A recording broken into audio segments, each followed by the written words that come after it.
మన సంస్కృతి, మన సాంప్రదాయాలు ఎప్పటికీ మనతోనే ఉండాలి. భారతదేశపు మహాగ్రంథాలు, కావ్యాల సంపూర్ణ సంకలనం. బ్రహ్మదేవుడు తన కూతురితోనే ఎందుకు వివాహం చేసుకున్నాడు? దీని వెనుక కారణమేంటో తెలుసుకుందాం రండి. దీని వెనుకున్న రహస్యం ఏంటి? ఈ విషయం గురించి చాలా మంది తెలుసుకోవాలనుకుంటున్నారు. ఈ విషయాలను ఈ వీడియోలో పూర్తిగా డిస్కస్ చేద్దాం. కొంతకాలం క్రితం సోషల్ మీడియాలో వివిధ ప్లాట్ఫామ్స్ మీద ఒక వార్త చాలా వైరల్ అయింది. అదేంటంటే బ్రహ్మ తన కూతురు సరస్వతిని వివాహం చేసుకున్నాడని. ఈ రోజు ఈ వీడియో ఆధారంగా బ్రహ్మ సరస్వతిల కథ వినిపించబోతున్నాం. వీడియో మొత్తం చూస్తే చాలా వైరల్ అయిన ఆ వార్తలో ఎంత నిజం ఉందో తెలుస్తుంది. బ్రహ్మకి సరస్వతికి మధ్య సంబంధం ఏంటో కూడా తెలుస్తుంది. ఈ విశ్వాన్ని సృష్టించాలనే చర్చ జరిగినప్పుడే బ్రహ్మ సరస్వతులు ఉన్నారు. ఈ విశ్వాన్ని సృష్టించాలనే ఆలోచన బ్రహ్మది. ఈ విశ్వాన్ని పాలించేవాడిగా విష్ణువు గురించి మనకి తెలుసు. శంకరుణ్ణి సృష్టిని వినాశనం చేసేవాడిగా కొలుస్తారు. ఈ వివరాలు వివరంగా తెలుసుకోవాలనుకుంటే ఈ వీడియోని చివరి వరకు చూడండి. చాలా మందిలో కలిగే సందేహాలు ఏంటంటే, మొదటిది, బ్రహ్మ తన కూతురితో ఎందుకు వివాహం చేసుకున్నాడు? రెండవది, సరస్వతి బ్రహ్మను ఎందుకు శపించింది? మూడవది, బ్రహ్మ సరస్వతుల మధ్య బంధం ఏంటి? నాలుగవది, సరస్వతి బ్రహ్మకి కుమార్తెనా లేక భార్యనా? ఐదవది, బ్రహ్మని ఎందుకు పూజించరు? ఆరవది, బ్రహ్మకి ఎన్ని వివాహాలు జరిగాయి? మీ అందరికీ బ్రహ్మ, విష్ణువు, మహేశ్వరుడు ఈ లోకానికి 3 పాదాలనే విషయం తెలుసు. విష్ణువు, మహేశ్వరుడికి అనేక ఆలయాలున్నాయి. ఆ విషయం మీరు గమనించే ఉంటారు. సృష్టికర్త బ్రహ్మకి మాత్రం ఎక్కడ కూడా ఆలయం లేదు. దేశం మొత్తం మీద బ్రహ్మదేవుడికి విగ్రహం పుష్కరంలోనే ఉంది. బ్రహ్మకి పూజలు చేయకపోవడానికి కారణం సరస్వతీదేవే అంటారు. వైరల్ అయిన ఒక పోస్ట్లో బ్రహ్మ సరస్వతిని వివాహం చేసుకుంటాడు. అందుకే బ్రహ్మని ఎవరూ పూజించరని ఆ పోస్ట్లో రాశారు. ఈ విషయాన్ని మరింత వివరంగా తెలుసుకోవాల్సిన అవసరం ఉంది. బ్రహ్మ ఈ విశ్వాన్ని సృష్టించినప్పుడు ఆ సృష్టిని కొనసాగించడానికి జ్ఞానం అవసరమైంది. అందుకని తన మనసుతో మాతా సరస్వతిని రూపొందించాడు. అందుకే సరస్వతికి తల్లి ఎవరూ లేరు. సరస్వతి బ్రహ్మ మనసు నుంచి జనించింది. సరస్వతిని జ్ఞానదేవిగా కొలుస్తారు. బ్రహ్మ సరస్వతితో పాటు అనేక జీవులను సృష్టించాడు. కొండలు, గుట్టలు, నదులు, నీళ్లు, మైదానాలు ఇలా భిన్నమైన ప్రకృతిని సృష్టించాడు. ఈ నిర్మాణ సమయంలో సరస్వతి రూపంలో ఆకర్షితుడయ్యాడు. విజ్ఞానంలోనే కాదు, రూపంలో సరస్వతి సౌందర్య రాశి.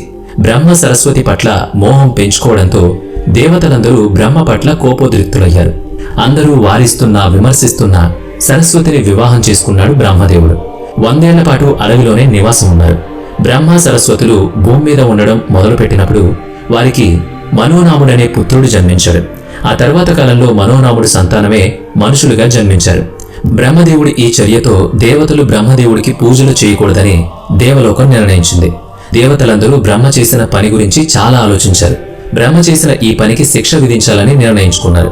అయితే దేవతల నిర్ణయాన్ని విని శివుడు చాలా కోపోద్రిక్తుడవుతాడు. వెంటనే బ్రహ్మ 5వ తలను ముక్కలు చేస్తాడు. ఇక రెండో కథ ప్రాచుర్యంలో ఏముందంటే, బ్రహ్మదేవుడికి 5వ తల ఎప్పుడూ చెడు ఆలోచనలతో నిండుండేది. అందుకే శివుడు ఇలాంటి తలను నరికివేయడమే మంచిదనే ఆలోచన చేశాడు. తనని వివాహం చేసుకున్నందుకు సరస్వతీదేవి చాలా కోపోద్రిక్తురాలైంది. ఈ భూమి మీద ఎక్కడా పూజలు జరగకూడదని శపిస్తుంది. రాజస్థాన్, పుష్కర్, తమిళనాడు మినహా బ్రహ్మదేవుడికి ఎక్కడా మందిరాలు ఉండవు. బ్రహ్మ సరస్వతి ఎవరు అంటే, హిందూ మతంలో వీరిద్దరికీ చాలా ప్రాధాన్యత ఉంది. గొప్ప దేవతలుగా వారికి గుర్తింపు ఉంది. ఏవైనా విషయాలను మీరు విని నమ్మే ముందు మీరు వేద పురాణాలు చదవాలి. అన్ని రకాల సవాళ్లకు వేదాల్లోనే సమాధానాలున్నాయి. హిందూ ధర్మం వేదాలతో మొదలవుతుంది, ముడిపడి ఉంది. అలాగే ఇలాంటి దేవతల గురించి ఎలాంటి వర్ణన లేదు. మనకు దేవతల గురించి తెలిసిన సమాచారం అంతా పురాణాల్లోనే ఉంది. బ్రహ్మ సరస్వతి గురించి ఇప్పటి వరకు వచ్చిన సమాచారం అంతా సరస్వతి పురాణం నుంచి తీసుకున్నదే. అయితే సరస్వతి పురాణానికి సంబంధించి విషయాలేవి హిందూ ధర్మంలో లేవు. అందుకే ఇవన్నీ ఎవరో పుట్టించిన పుక్కటి పురాణాలు. 4 వేదాలు, 18 పురాణాల గురించి ఉంది. ఇందులో ఒక పురాణం సరస్వతి పురాణం అని చెప్పారు. కానీ అలాంటి పురాణం ఏదీ లేదు. కొన్ని ఇతర పురాణాలను ఉప పురాణాలుగా కూడా చెప్పారు. అయినా సరే ఉప పురాణాల్లో కూడా ఎక్కడా సరస్వతి పురాణం గురించి ప్రస్తావన లేదు. మత్స్య పురాణంలో కూడా సరస్వతి బ్రహ్మ గురించి, వారి వివాహం గురించి ఎక్కడా ఎలాంటి సమాచారం లేదు. అందుకే ఇందులో వాస్తవం ఏంటో మీరు తెలుసుకోవాలి. బ్రహ్మ ఈ విశ్వానికి సృష్టికర్త.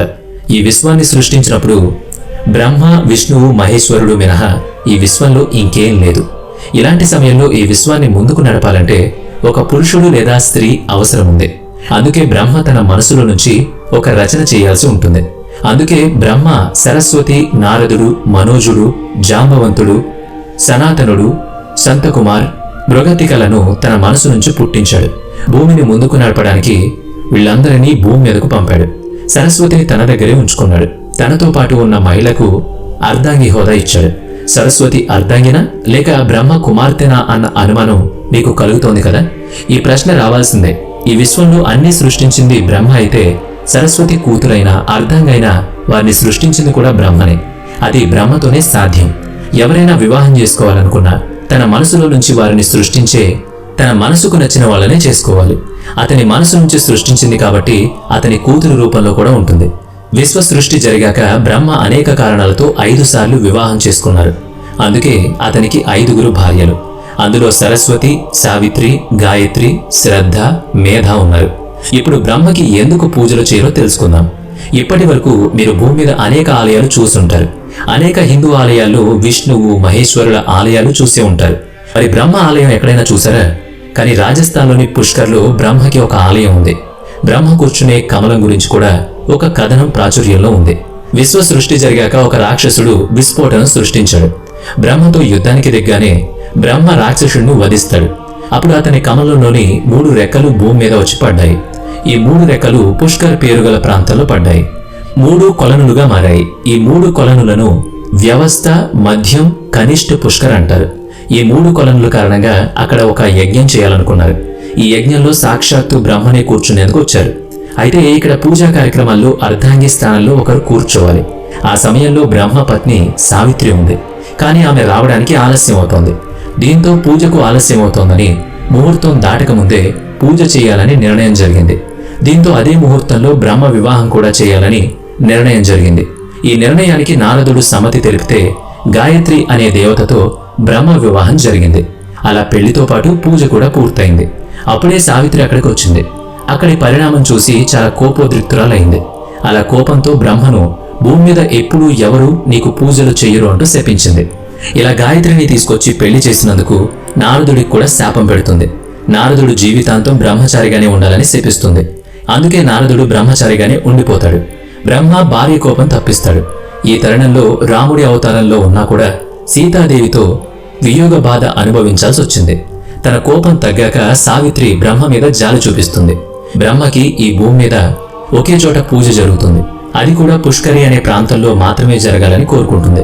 ఆ తర్వాత బ్రహ్మదేవుడి చర్యలతో విసుగెత్తి పక్కనే ఉన్న బ్రహ్మగిరి కొండపైకి వెళ్ళిపోతుంది. అక్కడ జీవితాంతం ధ్యానంలో ఉండిపోతుంది.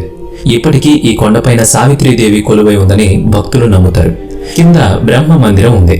శంకరాచార్యుల ప్రకారం ఇక్కడ బ్రహ్మ విగ్రహం ప్రతిష్ఠించబడింది. అంతకంటే ముందు ఇక్కడ విగ్రహం లేకుండా పూజలు జరిగేవి.